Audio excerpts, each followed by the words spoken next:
To learn more about earning college credits with study hall courses, go to gostudyhall.com or click the link in the description. Humans are ravenously curious about ourselves, and we're really good at noticing patterns. So it's no surprise that we're fascinated by personality, persisting patterns of thoughts, feelings, and motivations that drive our interactions and perceptions of the world. I mean, who among us hasn't taken a "what bread are you" quiz?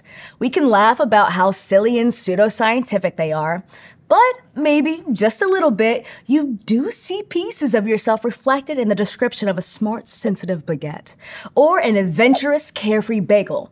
Personally, I'm a sarcastic sourdough. Bread products aside, personality assessments are just one way we've tried to describe how some people are inherently similar to or different from each other. From pointing to the positions of stars when you were born to defining measurable traits.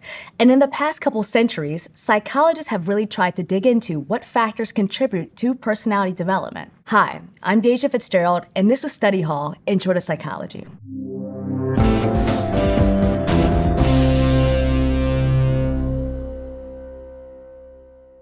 The term personality means someone's characteristics or behavior patterns that generally withstand the test of time. In other words, your personality is a big part of what makes you, you. And I have to break it to you, no one has definitively figured out why there are so many different ways to be a person, much less how personalities form and change over the course of our lives.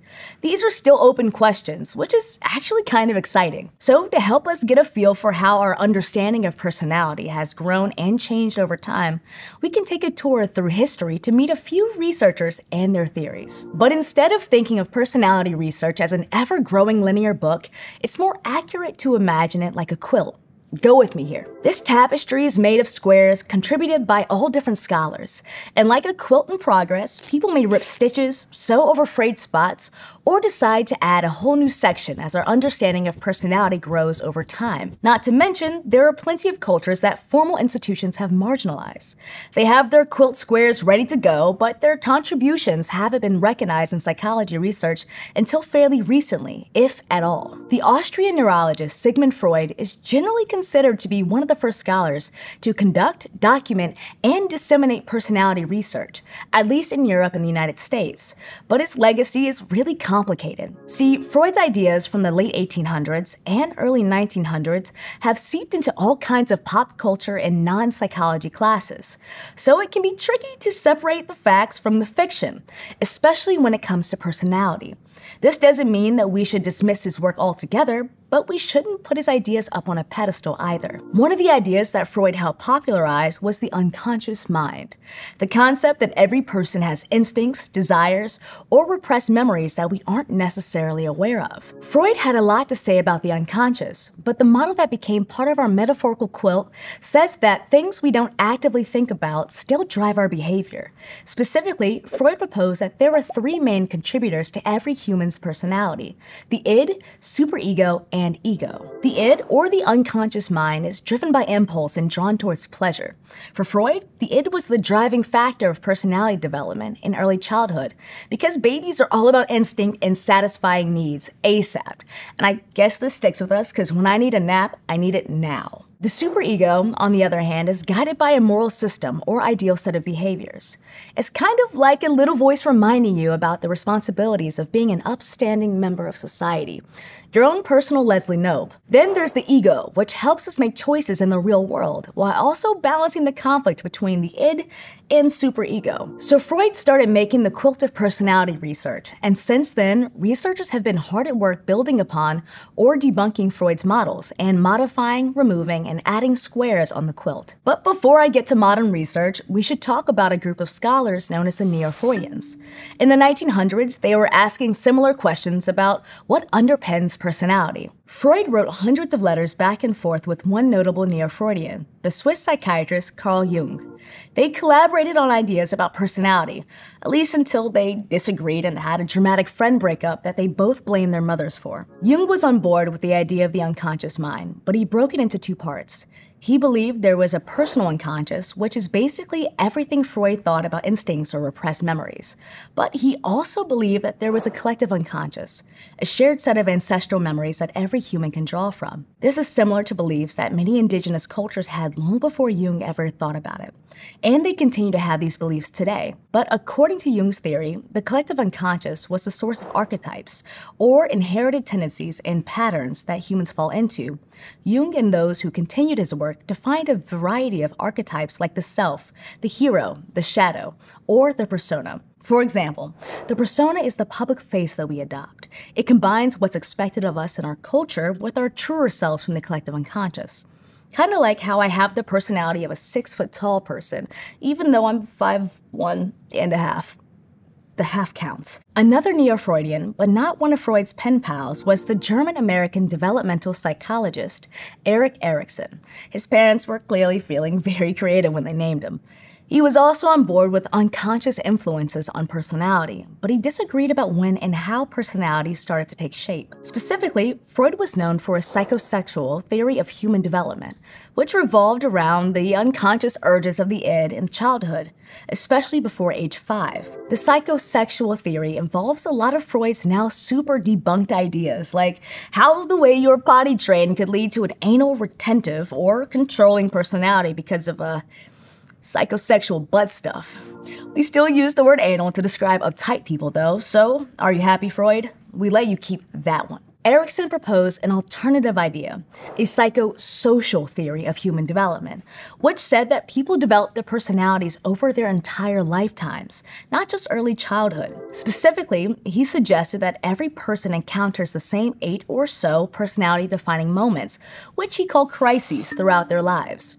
These crises involve social ideas like trust or individuality, instead of sexual ideas like, butts. As you can see, Freud and the Neo-Freudians weren't necessarily trying to one-up each other's ideas, but they did build on the tapestry in different ways. Then there were psychologists who took a humanist approach to their research, asserting that personality isn't just something that's shaped by instinctive behaviors that we can't control. We get to choose who we want to be. For instance, the Canadian-American psychologist Albert Bandura is known for his contributions to social cognitive theory.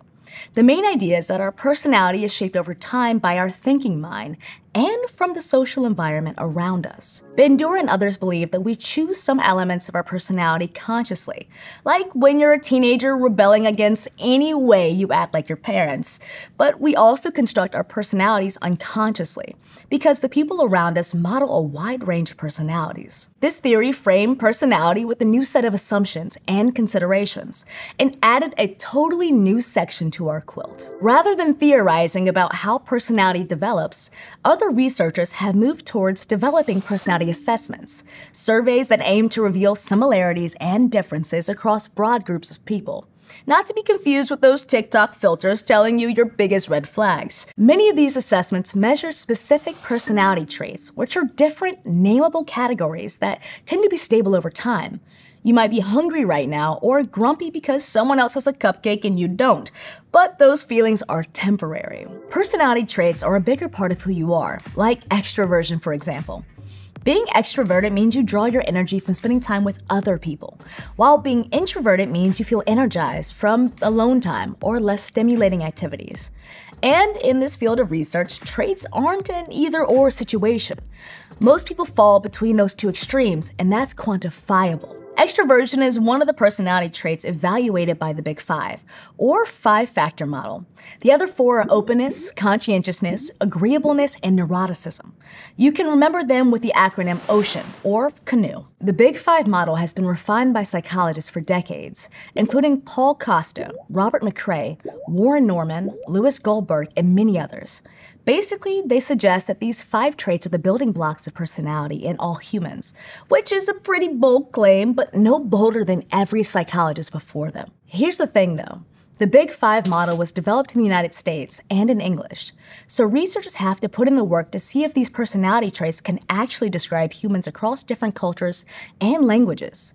This is called a cultural-comparative approach to studying personality. After assessing the Big Five model in various countries, it became clear that the Big Five are applicable across cultures, but they can show up in different ways. For instance, individualistic cultures like in North America and Europe tend to put more emphasis on independence, extroversion, and individual achievement, while collectivist cultures such as Asia and South America value social connectedness, introversion, and collaboration. Other personality researchers take a totally different approach. Rather than trying to measure all cultures with assessments developed by, and generally for, weird societies, but remember, not weird like I'm weird for eating ice cream even though I'm lactose intolerant, weird like Western, educated, industrialized, rich, and democratic. Especially since the 1970s, there's been a growing number of personality assessments created through the indigenous model.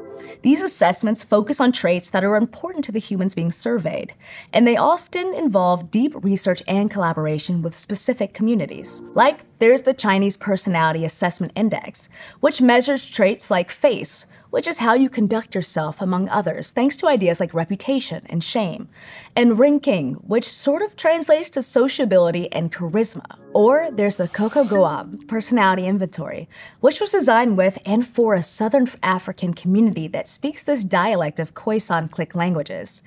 This assessment measures traits like humility, gossip, or a spectrum of resiliency versus agitation. The indigenous model of personality research has led to some of the newest squares of our quilt, which are sewn in alongside the Freudian ideas of id, ego, and superego, or Jungian archetypes, or the Big Five. Everything we know about personality came from a strong desire to better know ourselves. Recognizing these patterns and naming personality traits can help people identify when and where that trait is a strength, and find more success or joy in their lives.